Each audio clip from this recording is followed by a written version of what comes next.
Hello guys, welcome back to the channel.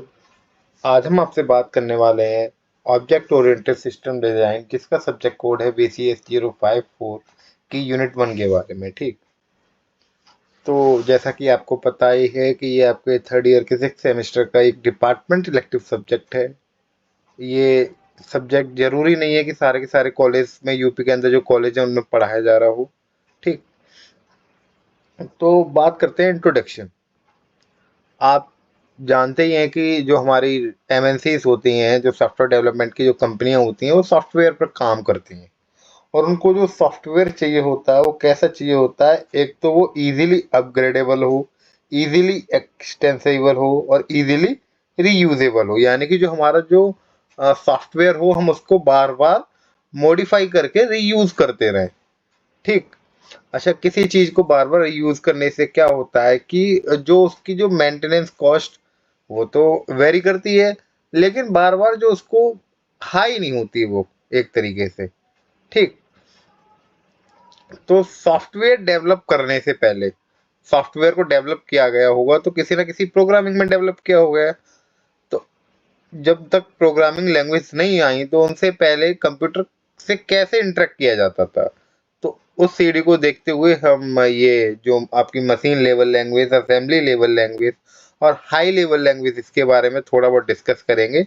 ठीक, तो आपकी सबसे पहली लैंग्वेज है मशीन लेवल लैंग्वेज।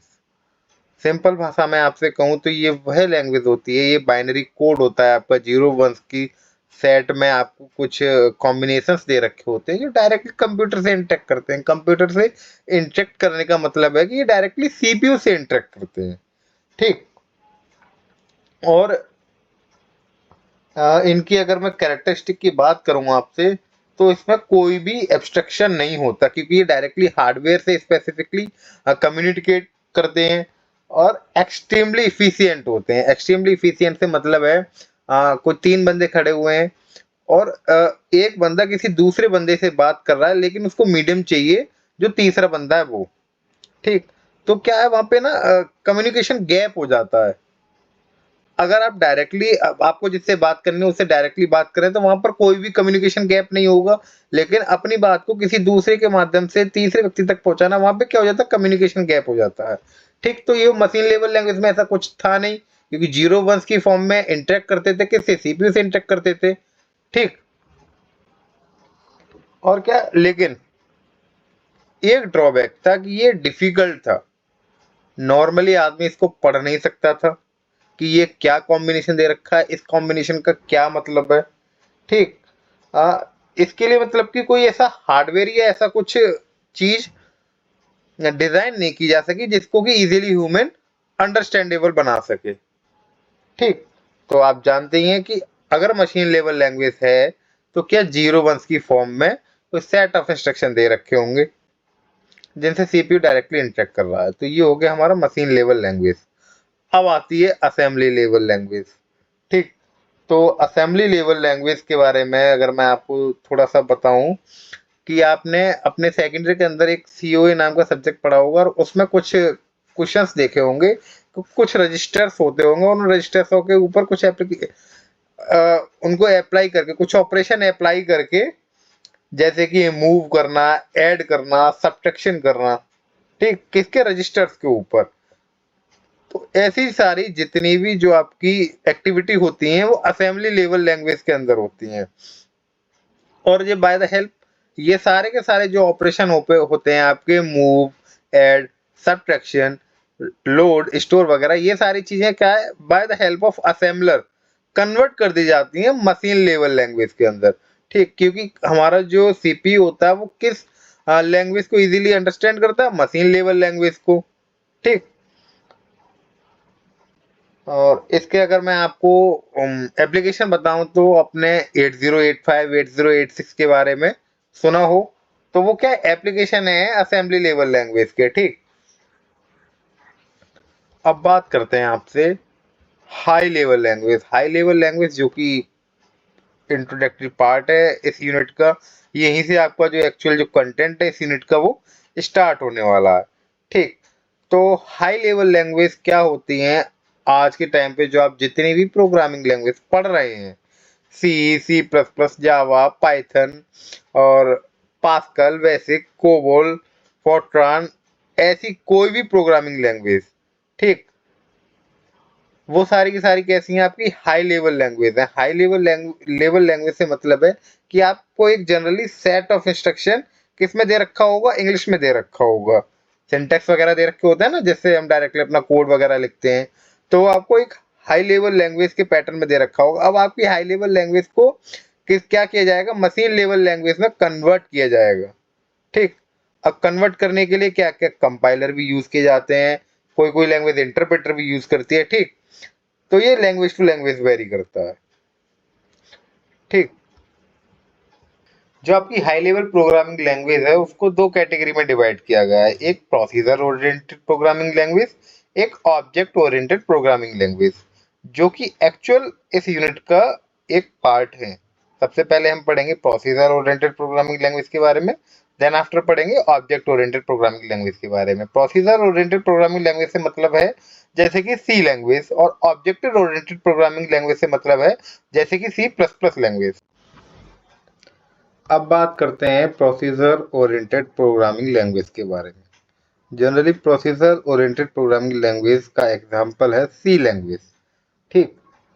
तो ये जो प्रोसीजर ओरिएंटेड प्रोग्रामिंग लैंग्वेज होती हैं, ये सेंटर या कि जो एक थिंग्स होते हैं ना उसके अराउंड, क्या फंक्शंस के अराउंड काम करते हैं। आपने सी प्रोग्रामिंग के अंदर पढ़ा होगा फंक्शंस के बारे में, कि ये बेसिकली अपने लार्ज प्रोग्राम को छोटे छोटे सब टास्क में डिवाइड कर देती हैं, और उन छोटे छोटे सब टास्क या सब प्रोग्राम्स को हम कहते हैं फंक्शंस, ठीक।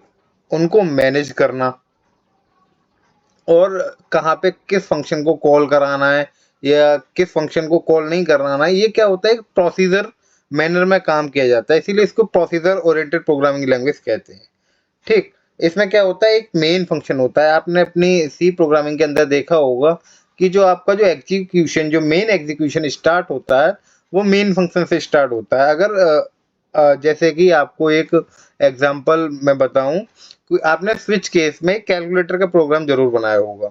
उसमें हम क्या करते हैं कि स्विच के अंदर जो कंडीशंस अगर मैप करती हैं, तो उनके बाद हम one by one addition, subtraction, multiplication, division, remainder, इन सब के फंक्शंस बनाते हैं और उन फंक्शन को स्विच फंक्शन, जो स्विच केस यहाँ पे अप्लाई कर रहे हैं वहां पर कॉल करते हैं, ठीक। तो ये होता है क्या कि मेन प्रोग्राम के अंदर मैंने कितने सारे ऐड, सब्ट्रैक्शन, डिवीजन, ये सारे के सारे फंक्शंस कॉल कराए, ठीक। सारे के सारे कहाँ कॉल कराऊंगा, मैं मेन फंक्शन के अंदर कॉल कराऊंगा, ठीक। तो कुछ जनरल चीजें इसके बारे में डिस्कस करते हैं, जैसे कि मेनली जो फोकस किया जाता है प्रोसीजर ओरिएंटेड प्रोग्रामिंग लैंग्वेज के अंदर, वो फोकस किया जाता है आपके फंक्शंस के ऊपर। जो फंक्शंस होते हैं वो सेल्फ कंटेन होते हैं। सेल्फ कंटेन से मतलब है कि वो कभी कभी ऐसी क्रिटिकल इंफॉर्मेशन भी कंटेन करते हैं अपने पास, ठीक, जो कि सारी की सारी सिक्योरिटी को हैंडल कर रहे हो आपके प्रोग्राम या आपके सॉफ्टवेयर के बारे में।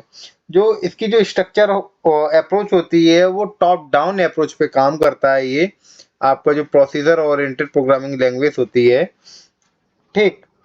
अगर मैं मॉड्यूलरिटी की बात करूं, मॉड्यूलरिटी से मतलब है कि जो फंक्शंस इसमें होते हैं वो इंडिपेंडेंटली काम करते हैं।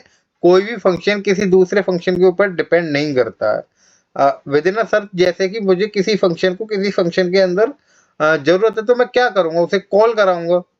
लेकिन ऐसा नहीं होगा कि उनका कुछ कॉम्बिनेशन कर दूं कि सारे के सारे एक ही साथ काम करें, ऐसा नहीं होता है, ठीक।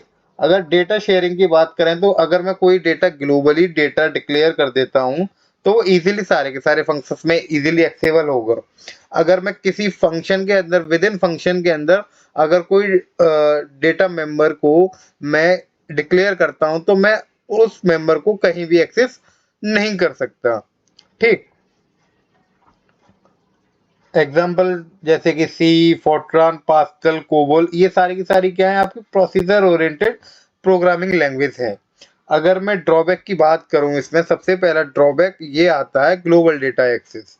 ग्लोबल डेटा एक्सेस का मतलब है कि ग्लोबली डेटा एक्सेस होता है सारे के। अगर जैसे कोई भी आपने कभी कभी देखा होगा कि हम वहां पर एक कोड करते थे कि पाई की वैल्यू को हेडर फाइल्स के बाद ही डिक्लेयर कर देते थे, और हम जहां कहीं भी पाई को यूज करते थे अपने कोड के अंदर, अपने मेन फंक्शन के अंदर, वो इजीली पाई की वैल्यू को ऊपर से एक्सेस कर लेता था हेडर फाइल के बाद से।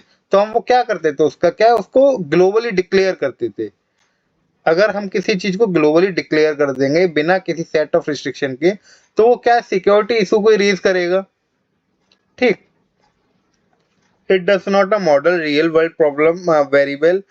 ये क्या है, रियल वर्ल्ड प्रॉब्लम पे काम नहीं करता था। आपकी जो प्रोसीजर ओरिएंटेड प्रोग्रामिंग लैंग्वेज है, इस चीज को ओवरकम करने के लिए तो object oriented programming I.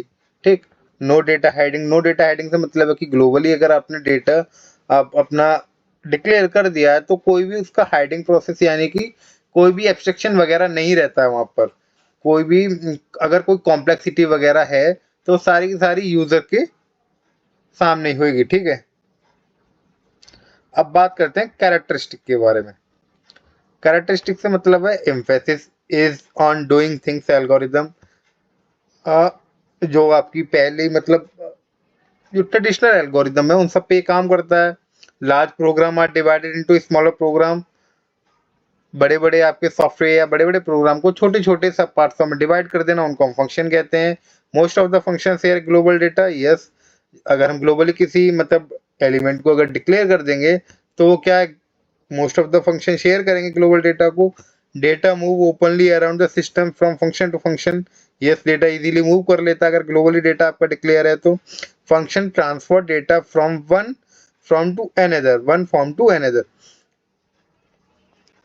Employed top down approach in program design. क्या होती है इसमें, एक टॉप डाउन अप्रोच इसके अंदर देखी जाती है। ठीक, अब बात करते हैं ऑब्जेक्ट ओरिएंटेड प्रोग्रामिंग के बारे में।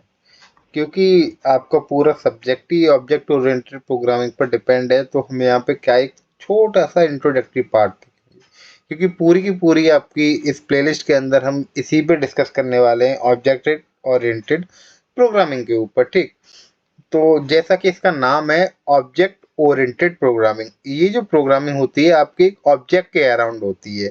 अब यहाँ पर क्या है, जो आपकी जो रियल वर्ल्ड वाली प्रॉब्लम आपकी प्रोसीजर ओरिएंटेड प्रोग्रामिंग के अंदर आ रही थी, तो उस प्रॉब्लम को ओवरकम किया किसमें, ऑब्जेक्ट ओरिएंटेड प्रोग्रामिंग के अंदर। और मेनली इसके चार पिलर होते हैं, encapsulation, abstraction, inheritance and polymorphism. ठीक, आई थिंक आप इन चारों वर्डों से अवेयर होंगे। और इसमें जो आपकी जो मेनली जो प्रोग्रामिंग अप्रोच जो फोकस करती हैं, वो फोकस करती हैं आपके ऑब्जेक्ट, और ऑब्जेक्ट किसका, क्लास का। ठीक, क्लास क्या होती है, क्लास आपकी कॉम्बिनेशन होती है डेटा मेंबर और मेंबर फंक्शन। हम प्रोसीजर ओरिएंटेड प्रोग्रामिंग लैंग्वेज में क्या कर रहे थे कि डेटा मेंबर और मेंबर फंक्शन को कंबाइन नहीं कर पा रहे, लेकिन अब हम ऑब्जेक्ट ओरिएंटेड प्रोग्रामिंग के अंदर क्या करेंगे, डेटा मेंबर और मेंबर फंक्शन को कंबाइन कर देंगे और क्या बना देंगे, क्लास बना देंगे। क्लास जनरली आप कहें तो एक फंक्शन सा ही होता है। ठीक, object oriented programming as an approach that provide a way of modularizing program by creating partition memory area for both the data and function that can be used as a template for creating copies of such module on demand। क्या होता है कि जैसे ही मैं function और data member को क्या एक कंबाइन करके एक क्लास बना दूंगा, अब क्या है किसी भी जैसे कि उसकी एक टेम्पलेट जनरेट होती जाएंगी, मुझे जहां जहां इसकी जरूरत पड़ेगी तो मैं क्या उसका एक ऑब्जेक्ट इंस्टेंस क्रिएट करूंगा, और वो क्या मुझे इसकी डेटा मेंबर और मेंबर फंक्शन की एक टेम्पलेट प्रोवाइड करा देगा एज अ डिमांड। ठीक, ये अभी थोड़े थोड़े भारी टर्म्स आपको लग रहे होंगे अभी, लेकिन आगे जब हम आगे प्लेलिस्ट में डिस्कस करेंगे इसके मॉडल्स प्रिंसिपल्स के बारे में, तो इन सब चीज़ों की आपको आदत हो जाएगी। ठीक, तो यहाँ पर एक ये ब्लॉक डायग्राम बनाया हुआ है कि कैसे object A, object B, object C, function and data तीनों में दिखाया गया है और कैसे कम्युनिकेट कर रहे हैं तीनों with the help of arrow. ठीक, क्या डेटा और फंक्शन सेम है, वो उसके क्या तीन ऑब्जेक्ट बना दिए, object A, object B, object सी। हमने बताया ना कि एक टेम्पलेट बन जाएगी। ये टेम्पलेट किसकी बनी हुई है, डेटा और फंक्शन की। आपका जो ये डेटा और ये फंक्शन वाला जो पोर्शन है ये क्लास के अंदर बनाया गया होगा, और ये आपके जो object A, object C and जो ऑब्जेक्ट ए है ये क्या है, इंस्टेंस ऑफ क्लास है, यानी कि ऑब्जेक्ट है। ऑब्जेक्ट का मतलब भी होता है कि वो इंस्टेंसेस ऑफ क्लास होता है, ठीक। और ये अब किसको यूज कर रहा है, ये एक टेम्पलेट को यूज कर रहा है, किसकी, जो क्लास की टेम्पलेट है, ठीक। तो ये सभी अभी थोड़ा भारी मटेरियल है, अभी आपको आगे इजीली समझ में आ जाएगा। अब इसके फीचर डिस्कस कर लेते हैं। फीचर तो सबसे बड़ी बात ये है कि ये एक तो रीयूजेबल है। ये रीयूजेबल से मतलब है कि अगर हम इजीली इसमें कोई भी चेंजेस करते हैं तो वो इजीली रिफ्लेक्ट कर जाते हैं। किसकी हेल्प से, इसके जो प्रोग्रामिंग के जो ऑब्जेक्ट ओरिएंटेड इसको बनाते हैं, जो इसके पिलर हैं, जैसे कि इनकैप्सुलेशन हुआ, इनहेरिटेंस हुआ, पॉलीमॉर्फिज्म हुआ, ठीक, उन सब की हेल्प से। और क्या है ये, ठीक, स्केलेबिलिटी प्रोवाइड कराती है, मेंटेनेबिलिटी प्रोवाइड कराती है, मॉड्यूलरिटी प्रोवाइड कराती है। मॉड्यूलरिटी का मतलब होता है code is organize into classes and object making it easier to manage and understand. मतलब कि हम कोड को क्या कर देंगे, क्लासेस और ऑब्जेक्ट में हमने उसको कंबाइन तो कर दिया, उसको एक अंडरस्टैंडेबल फॉर्मेट बनाना, ये होता है मॉड्यूलरिटी। रीयूजेबिलिटी होती है classes and object can be reused across the different part of a program। Scalability, जो आपकी ऑब्जेक्ट ओरिएंटेड प्रोग्रामिंग होती है, वो फैसिलिटेट करती है code extension and maintenance. New feature can be added with minimal changes of existence code. मतलब कि scalability का मतलब होता है कि आपको जो एग्जिस्टिंग कोड है उसके अंदर अगर हम कोई भी नए फीचर ऐड करें तो इजीली अपग्रेड हो जाएंगे, ठीक। तो वो सारे के सारे पॉइंट यहाँ पर डिस्कस किए गए हैं। ये कुछ और एडिशनल फीचर हैं जो यहाँ पे प्लेलिस्ट के अंदर, जैसे कि emphasize is in doing rather than procedure। Program are divided into what are known as object, वहां पर क्या कह रहे थे हम, फंक्शन कह रहे थे, यहाँ पे ऑब्जेक्ट बोल रहे हैं। Data structure are design such that they are characterize the object, data structure design किया गया है। Function that operate on the data of an object are tied together in the data structure, ठीक। Data is hidden and can't be accessed by the external function। Object may communicate with other than other through function। New data and function can be easily added। Follow the bottom up approach। आपका जो procedure oriented programming होती है वो आपकी top down approach, और आपकी जो object oriented programming होती है वो आपकी बॉटम अप अप्रोच, ठीक है। इन दोनों पे काम करती हैं। बेसिकली कभी कभी यूनिवर्सिटी में क्वेश्चन आ जाता है आपका ऑब्जेक्ट ओरिएंटेड प्रोग्रामिंग और प्रोसीजर ओरिएंटेड प्रोग्रामिंग के अंदर डिफरेंस के ऊपर, ठीक।